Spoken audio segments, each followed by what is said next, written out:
Jadi, karena Kristus telah menderita penderitaan badani, kamu pun harus juga mempersenjatai dirimu dengan pikiran yang demikian. Karena barang siapa telah menderita penderitaan badani, ia telah berhenti berbuat dosa, supaya waktu yang sisa jangan kamu pergunakan menurut keinginan manusia, tetapi menurut kehendak Allah. Sebab telah cukup banyak waktu kamu pergunakan untuk melakukan kehendak orang-orang yang tidak mengenal Allah. Kamu telah hidup dalam rupa-rupa hawa nafsu, keinginan, kemabukan, pesta pora, perjamuan minum, dan penyembahan berhala yang terlarang.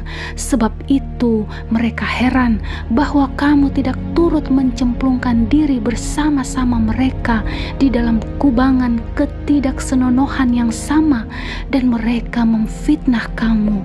Tetapi mereka harus memberi pertanggungan jawab kepada Dia yang telah siap sedia menghakimi orang yang hidup dan yang mati. Itulah sebabnya maka Injil telah diberitakan juga kepada orang-orang mati, supaya mereka sama seperti semua manusia dihakimi secara badani, tetapi oleh Roh dapat hidup menurut kehendak Allah.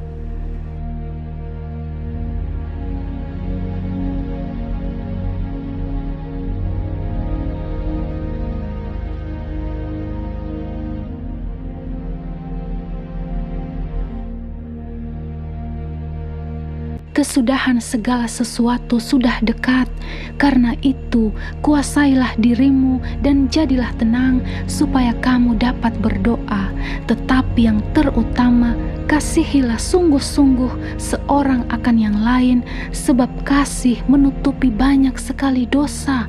Berilah tumpangan seorang akan yang lain dengan tidak bersungut-sungut.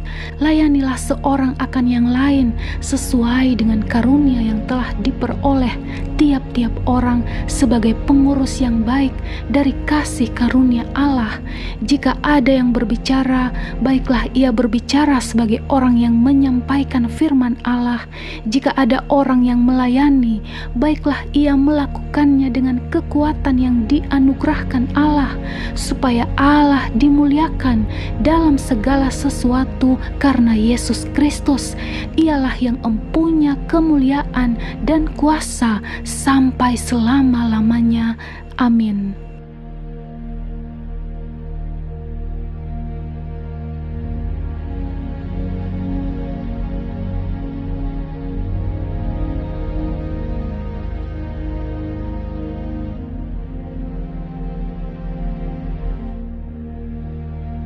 Saudara-saudara yang kekasih, janganlah kamu heran akan nyala api siksaan yang datang kepadamu sebagai ujian, seolah-olah ada sesuatu yang luar biasa terjadi atas kamu. Sebaliknya, bersukacitalah sesuai dengan bagian yang kamu dapat dalam penderitaan Kristus, supaya kamu juga boleh bergembira dan bersukacita pada waktu Ia menyatakan kemuliaannya. Berbahagialah kamu jika kamu dinista karena nama Kristus, sebab roh kemuliaan, yaitu roh Allah, ada padamu.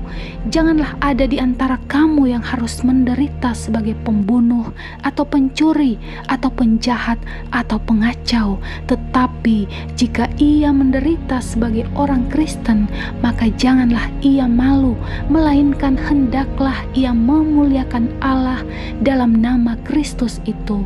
Karena sekarang telah tiba saatnya penghakiman dimulai, dan pada rumah Allah sendiri yang harus pertama-tama dihakimi. Dan jika penghakiman itu dimulai pada kita, bagaimanakah kesudahannya dengan mereka yang tidak percaya pada Injil Allah? Dan jika orang benar hampir-hampir tidak diselamatkan, apakah yang akan terjadi dengan orang fasik dan orang berdosa? Karena itu, baiklah juga mereka yang harus menderita karena kehendak Allah menyerahkan jiwanya dengan selalu berbuat baik kepada Pencipta yang setia.